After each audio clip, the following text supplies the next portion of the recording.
A paz do Senhor Jesus, meus amados irmãos, meus amigos, bem-vindos a mais um vídeo dos Salmos, agora no Salmo 26, graças a Deus. Já pega aí a sua Bíblia comigo e vamos ler o Salmo 26, eu vou usar a versão que eu gosto, hoje vou usar a versão ARA, Almeida Revista e Atualizada.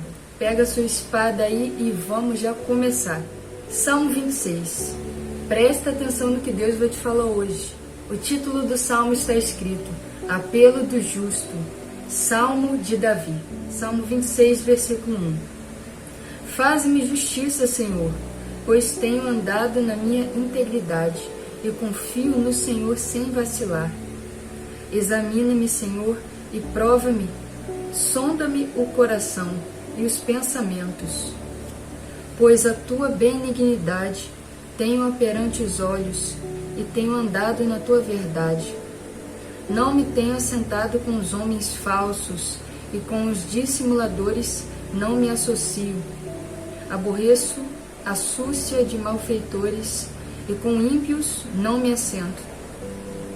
Lavo as mãos na inocência e assim andarei, Senhor, ao redor do teu altar, para entoar com alta voz os louvores e proclamar as tuas maravilhas todas. Eu amo, Senhor, a habitação de tua casa e o lugar onde tua glória assiste.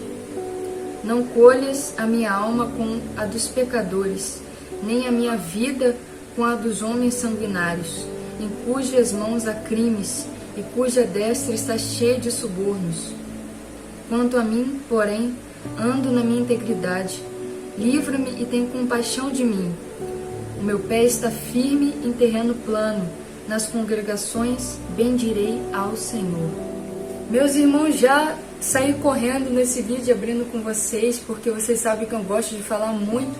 E eu já quero então começar comentando com vocês aqui o que o Espírito Santo me ensinou e me mostrou nesse Salmo 26. Se você tem um comentário também, faça seu comentário para a gente ir estudando junto e argumentando. Davi aqui já começa corajoso. Versículo 1 e 2 está escrito: Faz-me justiça, Senhor, pois tenho andado na minha integridade e confio no Senhor sem vacilar. Examina-me, Senhor, e prova meu coração e meus pensamentos. Isso aqui, irmãos, é uma oração de muita coragem. Sabe por quê? Davi, ele tinha certeza que ele andava em integridade, buscando andar em santidade e bom aos olhos do Senhor, para ter crédito com o Senhor, para poder falar: Senhor, julga a minha causa e faz justiça, porque eu busco andar, eu me esforço, eu ando em integridade aos olhos do Senhor. E ele diz aqui: ando na minha integridade e confio no Senhor sem vacilar. Meus irmãos, será que a gente confia no Senhor sem vacilar? Porque às vezes a gente entregou a nossa vida para Jesus e a gente busca andar em integridade, mas a gente começa a entrar numa fase de desespero, porque a gente entra numa situação que a gente fica muito eufórico, com a nossa alma agitada, e a gente começa a ter aquela falta de paz.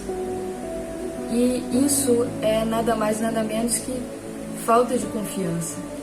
Sabe por quê, meus irmãos? Porque se a gente tem a nossa vida entregue nas mãos do Senhor, se nós andamos em retidão, a gente tem a nossa vida, entrega a nossa vida nas mãos de Deus, e nosso Senhor Jesus é o Senhor da nossa vida, nós temos que confiar nele, ter noção de que tudo que acontece na nossa vida não sai dos controles das mãos do Senhor. Porque acontecem situações na nossa vida que a gente acha que a gente fez alguma coisa errada e que Deus perdeu o controle, mas não, Deus nunca perde o controle da nossa vida. Essa é a dificuldade que a gente tem de confiar no Senhor, de descansar nele, que é verdadeiramente um mandamento, a gente descansar no Senhor e confiar nele. E é muito difícil a gente fazer isso, mas a gente tem que entender: se a gente não descansar, a gente começa a ficar triste, afadigado, a gente começa a sobrecarregar muito a nossa alma, e isso pode acabar até ocasionando numa queda espiritual, num desvio dos caminhos do Senhor. Então a gente tem que tomar cuidado muito com isso, porque o nosso campo de batalha é a mente, e o inimigo ele lança todo dia setas, ou seja, pensamentos contrários, de que a gente é incapaz, de que a gente está desobedecendo, de que a gente não tem valor, de que a gente, sabe, esses pensamentos de desânimo, de que a gente não é o suficiente, que a gente não vai conseguir, que a gente sempre faz as coisas errado. E ele bota em primeira pessoa, como se eu mesmo pensasse: eu não consigo, eu já tentei tantas vezes e falhei. Ou seja, isso são as setas do maligno, e a gente tem que usar o nosso escudo da fé. E a gente não consegue combater essas setas se a gente não tiver isso aqui como base na nossa cabeça e na nossa vida. O campo de batalha do cristão é a mente. Então a gente não vai conseguir ter arma contra essas setas se a gente não ler a palavra de Deus, se a gente não tiver esse conhecimento. Tem uma frase muito famosa que conhecimento é poder, sabedoria é poder. E é verdade, a gente começa a ter poder e arma contra essas setas do inferno. Então aqui o Senhor também está nos convidando a nos aprofundarmos mais na palavra de Deus, para nós termos arma e termos imunidade contra toda essa guerra, contra todo esse ataque na nossa mente. Então, todo tempo gasto na palavra do Senhor não é em vão. Tenha isso na sua mente, guarde isso na sua alma. E confie no Senhor sem vacilar. Nós temos que colocar nossa confiança em Deus e confiar que tudo que acontece na nossa vida coopera para o nosso bem, porque nós andamos em retidão ao Senhor. Se o Espírito Santo não nos acusa em nada, porque ele acusa, ele incomoda, a palavra certa incomoda. Se ele nos incomoda em alguma coisa para nós tirarmos da nossa vida, pode ser um filme, uma série, alguém que a gente segue no Instagram, pode ser uma roupa que a gente usa, pode ser uma amizade, pode ser, enfim, isso se encaixa na intimidade que você tem com Deus. Deus, ele vai te incomodar. Quando você caminha, quando você começa a caminhar na fé com Deus, ele começa a te incomodar, o Espírito Santo, a tirar certas coisas da sua vida. Então, se você busca andar nessa integridade, sem culpa, sem desobedecer o Senhor, você pode descansar o teu coração, porque mesmo as coisas que dão errado na tua vida não saem do controle do Senhor e cooperam para o seu bem. Outro versículo que eu quero comentar com os irmãos aqui é o versículo 4 e 5, onde está escrito: não me tenho assentado com os homens falsos, e com os dissimuladores não me associo. Aborreço a súcia de malfeitores, e com os ímpios não me assento. Meus irmãos, eu quero falar uma experiência que eu passei aqui. Eu só tenho 2 anos de convertida, mas lá no iniciozinho da minha caminhada, mais ou menos 1 ano atrás, talvez até meses, mas eu acredito que 1 ano atrás, eu estudava. Agora eu já terminei a escola, já terminei o 3º ano do ensino médio, mas eu estudava há pouco tempo atrás. E quando eu estudava, eu tinha várias coleguismo, colegas, amizades e tal. Mas tinha certas amizades que eu não poderia ficar perto, eu não poderia sentar e continuar a permanecer naquela roda de conversa. E às vezes, presta atenção, às vezes o diabo, ele me setava com culpa, dizendo que eu estaria sendo religiosa se eu não ficasse ali naquela roda, eu não estaria incluindo os pecadores na minha vida, evangelizando, como o Senhor Jesus prega para a gente evangelizar. Se eu não incluísse os pecadores na minha vida, também não tivesse amizade com pecadores, não me assentasse para influenciar, eu estaria sendo religiosa, preconceituosa. E o Satanás, ele queria botar culpa no meu coração, porque eu tinha que estar também naquele meio, eu tinha que me aproximar mais dos meus amigos que precisavam de salvação. E ele me acusava com culpa e com esses pensamentos. E tudo isso fazia sentido na minha cabeça. Eu falava, não, realmente eu tenho que fazer esses vínculos, essas amizades para influenciar, para evangelizar, porque eu não posso só ficar presa na minha bolha. Foi aí, meus irmãos, que Deus, ele começou a usar meus irmãos que são mais antigos na fé para falar comigo, que havia rodas de pessoas nesse ambiente no meu colégio em que eu não podia me assentar e me associar com aquelas pessoas. Deus não estava se agradando de certas rodas que eu estava me associando, me incluindo junto com aquelas pessoas, achando que eu ia influenciá-las.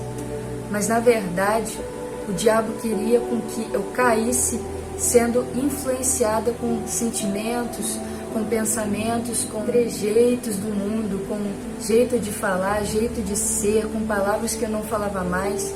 Isso tudo estava começando a influenciar o meu coração, por mais que eu tinha dentro de mim que eu nunca ia voltar para essa vida.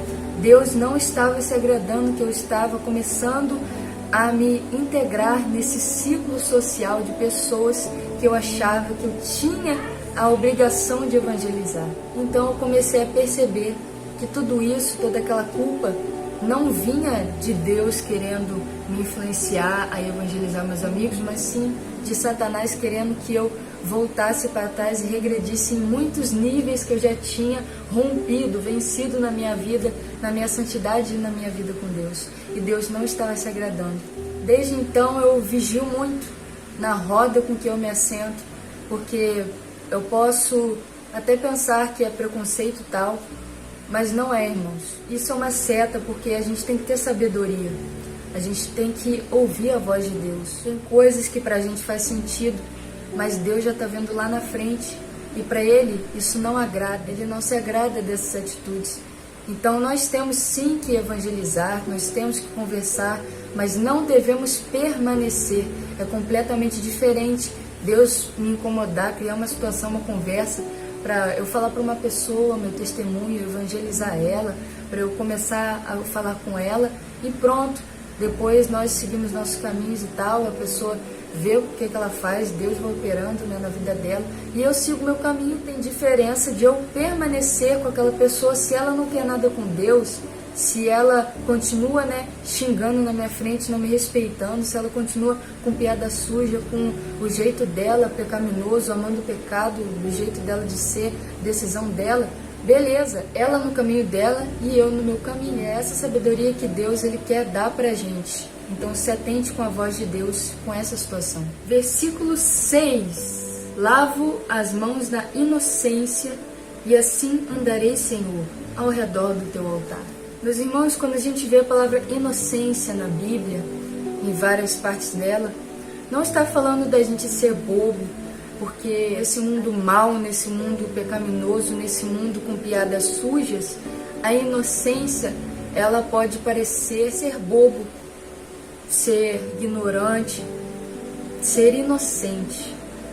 O diabo, ele sujou essa palavra no mundo como se inocência fosse ser bobo, ser besta, ser ignorante, ser burro. Mas a inocência que o Senhor nos apresenta e que Deus fala aqui é a inocência no fato de sermos ignorantes, no fato de conhecer o pecado.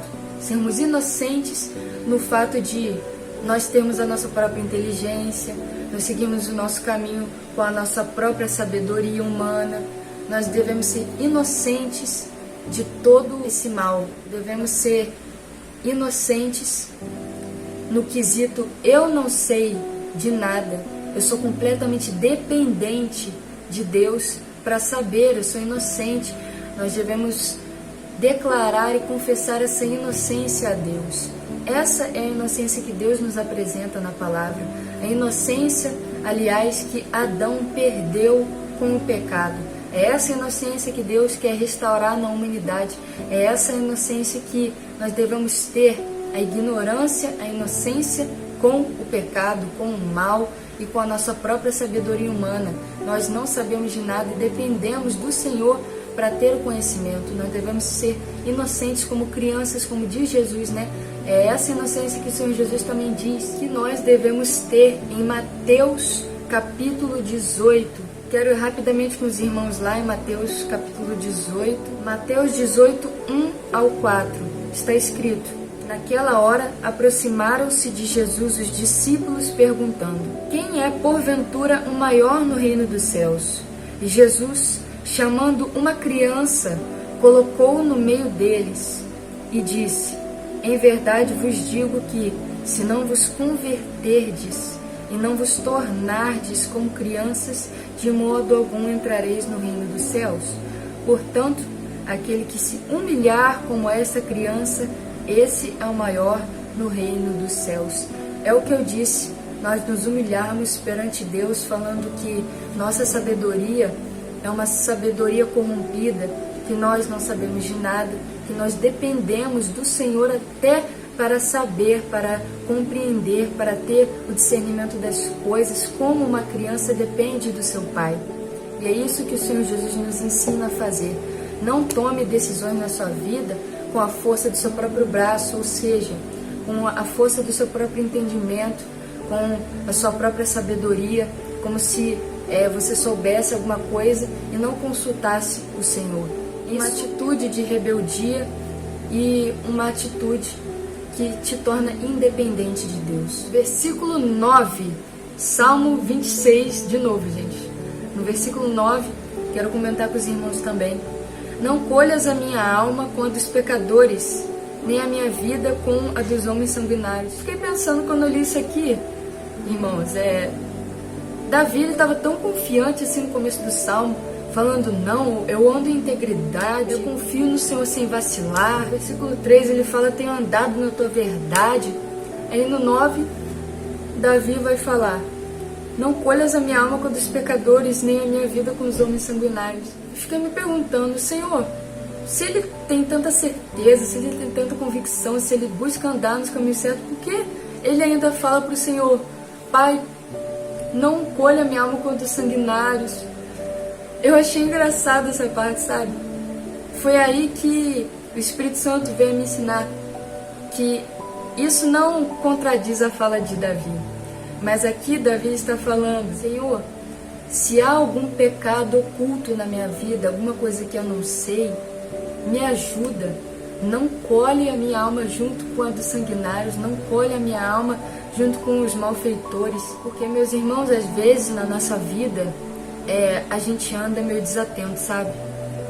E pode haver brecha na nossa vida de pecados, até que a gente não tem consciência, que a gente pode estar cometendo, que pode ser uma brecha até para a nossa salvação, para a obra do Senhor na nossa vida, para a voz do Espírito Santo. Até escrevi uma frasezinha aqui, que pode haver brechas e pecados na nossa vida, que podemos nem saber e precisamos mudar. É uma oração que eu sempre faço ao Senhor falando, Pai, se há alguma coisa que está impedindo o meu crescimento, se há alguma coisa, meu Deus, que está interrompendo o meu processo de salvação, alguma coisa que não é boa aos teus olhos na minha vida, abre o meu entendimento, meu Deus, mas não me deixe igual. É uma oração que eu faço e verdadeiramente, meus irmãos, muita coisa tem mudado na minha vida, o Espírito Santo tem aberto o meu entendimento em muitas áreas, então é uma oração que eu recomendo os irmãos também fazer. É muito bom a gente rever sempre o nosso dia a dia, os nossos caminhos, para a gente andar em retidão e obediência na presença do Senhor. O último versículo que eu quero comentar com os irmãos é o versículo 12, onde está escrito, o meu pé está firme em terreno plano, nas congregações bendirei ao Senhor. Aqui Davi, está afirmando algo que ele tem certeza na vida dele. Nós sabemos que estar firmes na rocha eterna é nós estarmos firmes no Senhor Jesus. Aqui Davi, ele ama uma coisa que ele busca, e é uma coisa que nós devemos estar firmes perante o Senhor, firmes na nossa vida de oração, firmes na palavra de Deus e firmes no relacionamento com Jesus, que é a rocha eterna. A religiosidade, ela não nos salva, meus irmãos. O Espírito Santo me levou a estudar uma coisa muito interessante que se chama legalismo, e que eu já ouvi falar, mas eu não sabia o estudo profundo e o significado real dessa palavra. E eu fui pesquisar melhor, e o Espírito Santo me ensinou através disso, e eu descobri que o legalismo são as pessoas que anulam a graça de Deus através do cumprimento e da prática, da obediência rígida na lei. Aqui eu posso entender que o legalismo é religiosidade. A pessoa que segue a lei à risca e acha que pelas suas obras, pela obediência da lei, pelas obras das suas mãos, ela vai conseguir a salvação.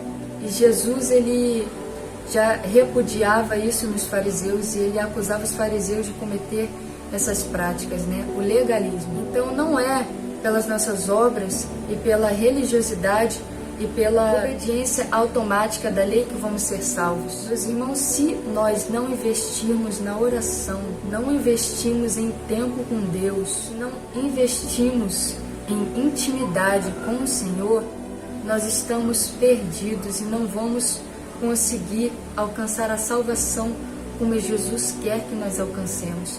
Nós vamos acabar nos perdendo. Então, nenhum tempo dedicado na oração, na palavra de Deus, no jejum, vai ser perdido, vai ser em vão. Preste atenção nisso. Se sua vida cai no automático e você perde a sua sensibilidade, a intimidade com Deus, você para de conversar com Jesus com sinceridade de coração, você corre grande risco de cair no legalismo.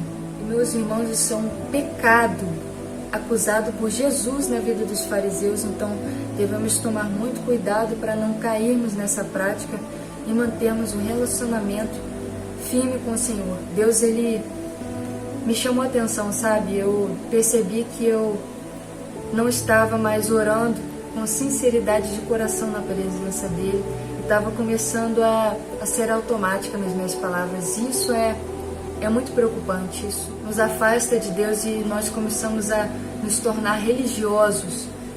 E tudo isso, meus irmãos, leva as pessoas para o inferno, pode nos levar para o inferno. Então, o que vai nos salvar e nos dar força é um relacionamento genuíno e profundo com o Senhor Jesus. Então, somos a voz de Deus nos chamando para uma intimidade maior, uma vida de oração maior, mais íntima, uma vida na palavra de Deus mais profunda, e busquemos nos aproximar em espírito e em verdade do nosso Senhor Deus. Amém? Eu agradeço os irmãos que ficaram até esse ponto do vídeo comigo. Perdão se o vídeo ficou grande, meus irmãos, eu gosto de falar e dar lugar para o Espírito Santo para nos ensinar. Deus abençoe a vida de vocês, o dia de vocês, a semana de vocês. Que a paz e a luz do nosso Senhor Jesus Cristo repousem sobre o coração e a mente dos irmãos em nome de Jesus. Até o próximo vídeo, meus irmãos, e fiquem na paz do Senhor Jesus.